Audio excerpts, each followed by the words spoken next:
Hello Andre, this is Jack Crane, my video 2, going over collision volumes. Um, so I guess we'll just start with the base class. This is where we had to set up the visitor pattern, um, so we could have ambiguous intersect accept calls, and just basically be able to call um, any one of these intersect visits for any of the collision volumes.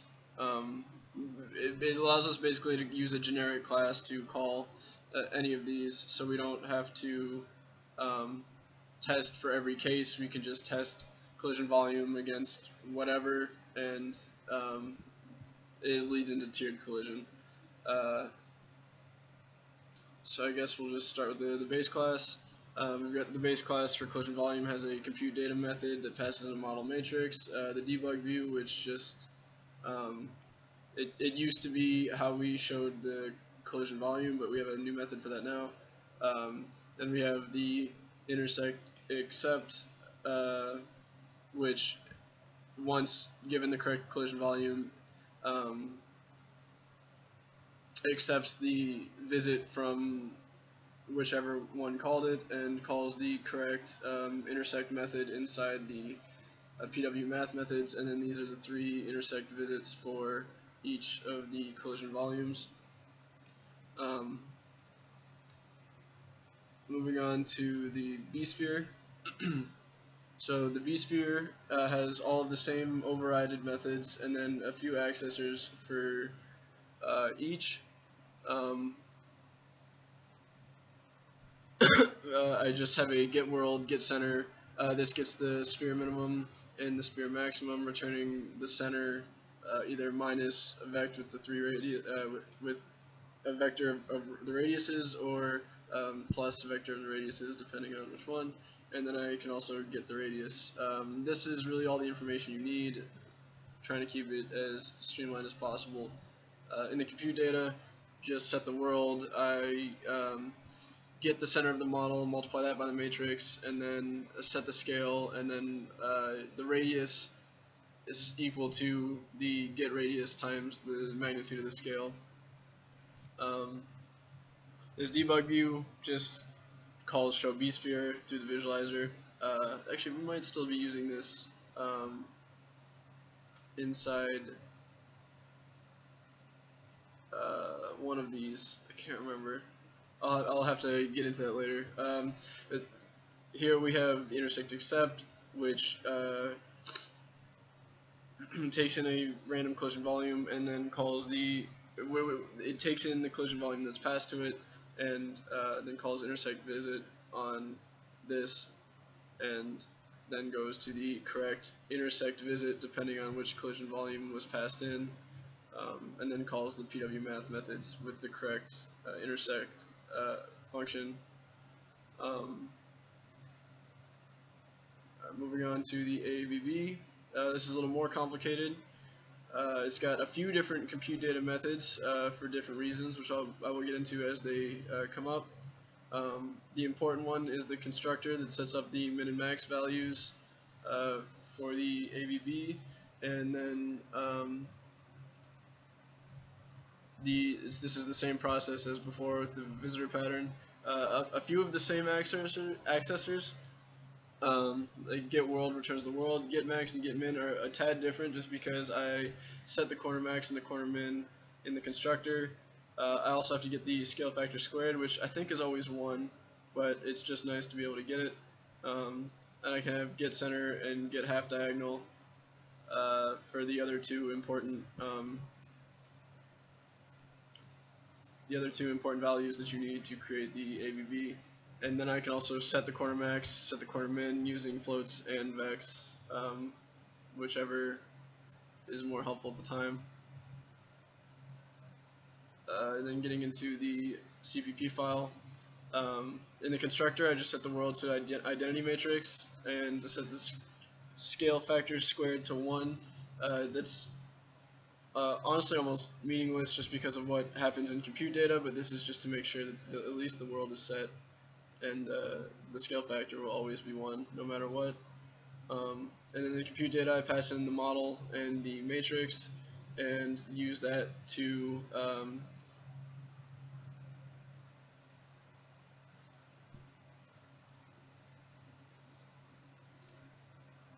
oh, okay. So this gets the vector list gets the model's vector list, and then I go through the list um, the with the up to the number of x. I'm sorry, I'm I'm a little nervous. Which then sets a temporary vect to whichever vector list index we're at, multiplied by the world, and then um, this is just a check to make sure that I isn't the first one in the list, because then if it is the first in the list, I set the min and max to their initial value, whichever values those are, and then throughout the rest of the list, I go through the vectors and compare them against those values, ultimately getting the minimum and maximum vect values. And then I set the half diagonal up by, it's just the standard 0.5 times quarter max minus quarter min, and box center is again the standard algorithm, or method, just quarter min plus half diagonal times the world. In this compute data, all I'm doing is just setting the half diagonal and the box center. I forget where this is called. Okay, this is in the terrains collision intersect with the collidable. So I just use this to set the corner max, set the corner min, and then just a generic compute data, because since I've set these, I only need to set these afterwards. And then in this compute data, I pass in a vect min and a vect max, and I believe this is also used during the collision test pair.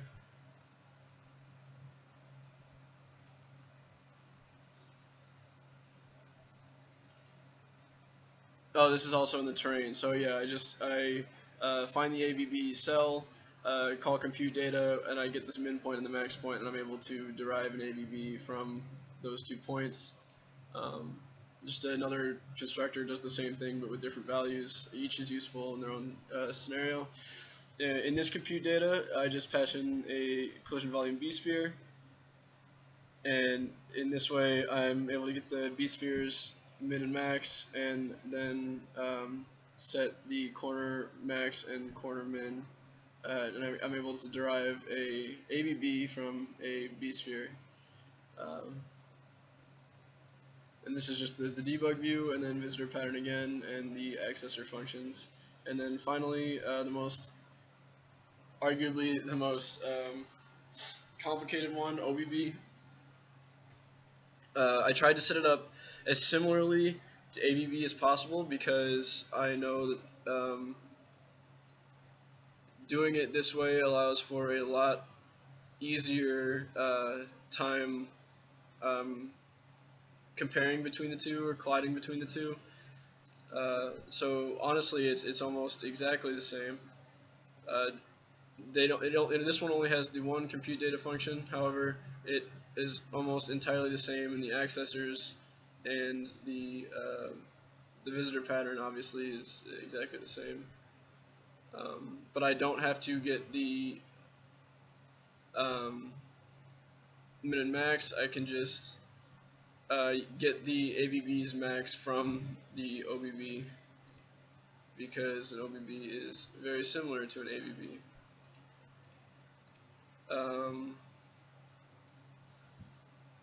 Yes, so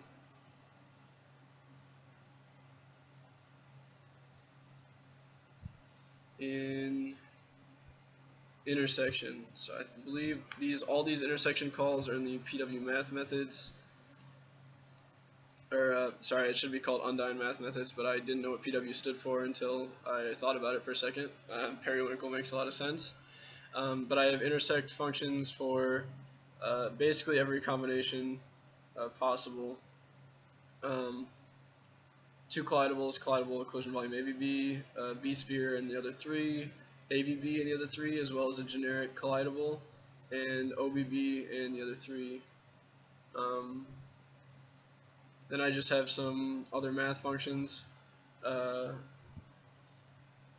that allow me to derive the data I need to determine whether they are the collision values are intersecting or not. We'll go into those now.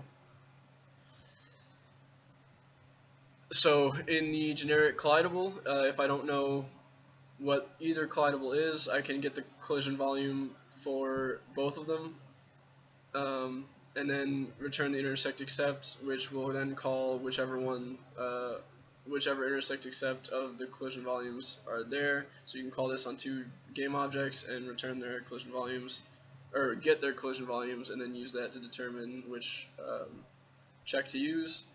In the vSphere, it's super simple. You just return the result of the the C1's get center minus the first vSphere's get center, the first vSphere center minus the second vSphere center dot product um, with the same calculation again, and you check whether that is less than the radius plus the second vSphere's radius times the radius plus the second vSphere's radius, and this answer will determine whether they are colliding or not.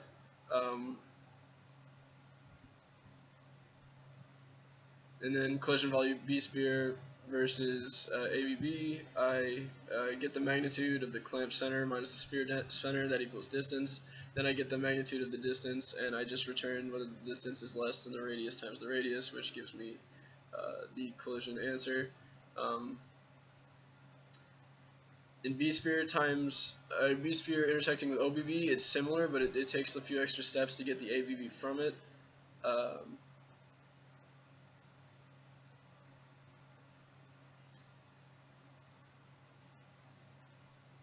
I can use the test point to test at what point the two are intersecting, and then it's fairly much the same except for this check here to subtract this clamped world from the center, and then check whether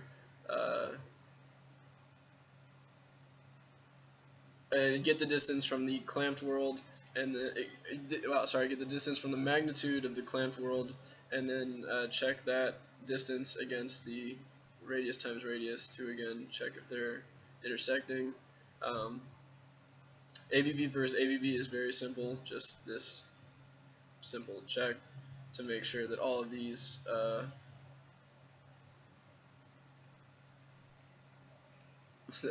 checks make sense. If the max is less than or equal to the min, you go through all these different checks to make sure that it's not colliding, and that can be seen. I'm sorry, I blanked out there for a second, but I was just looking at it, and that can be seen here just to check that the intervals are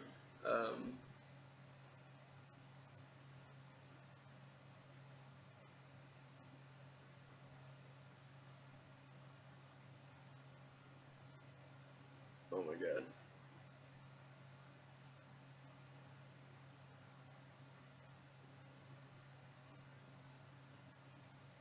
Well, anyway, you get the idea. Sorry, I was just looking at it and it just slipped my mind.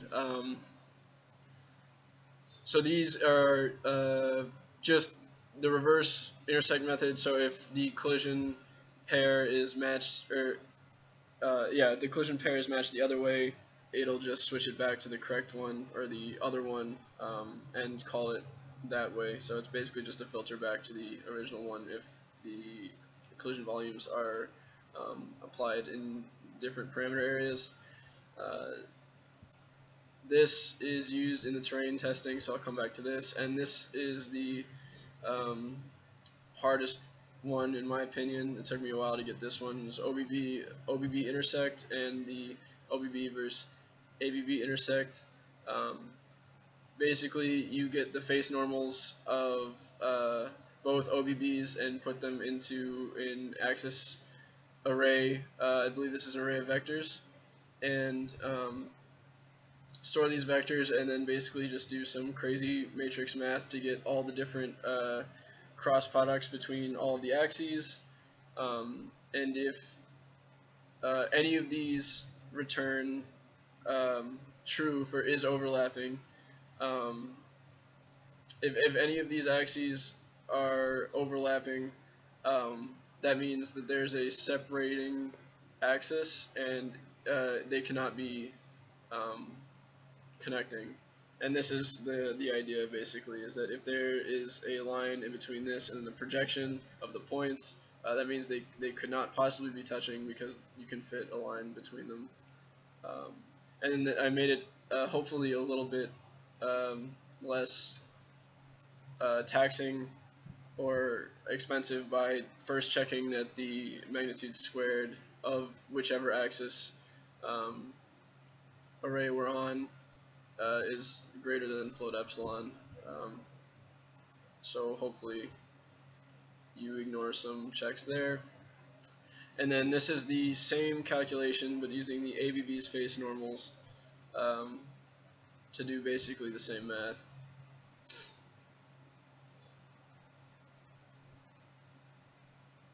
Yeah, so these are just some accessor functions or just useful functions I thought that the PW math methods could use. I have a clamp method that takes the center and returns the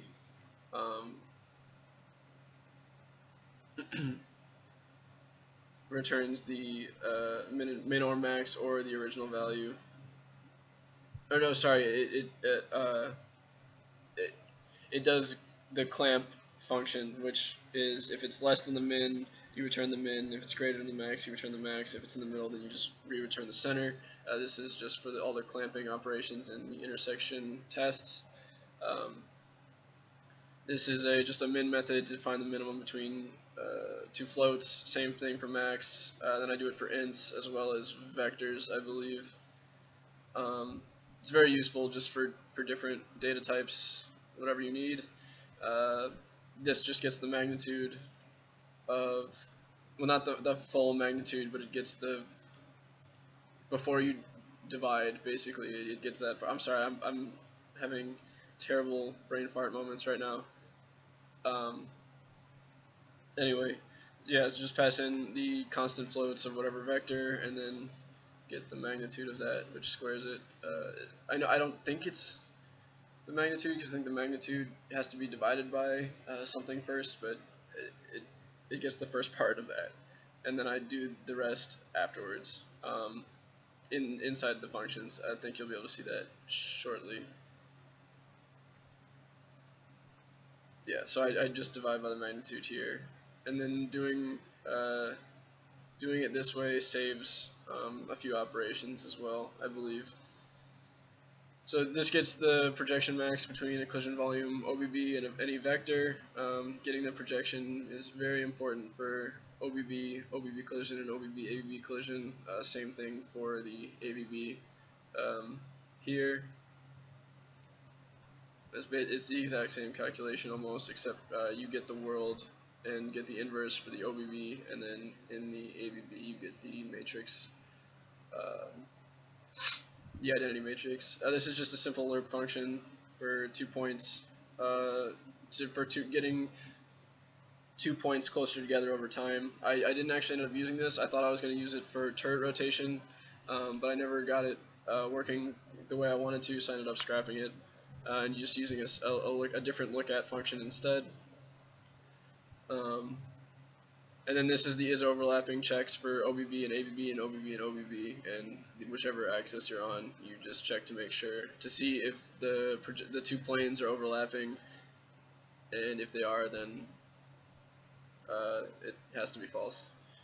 So I'm going to stop there and then move on to collidable groups in the next video. Thank you.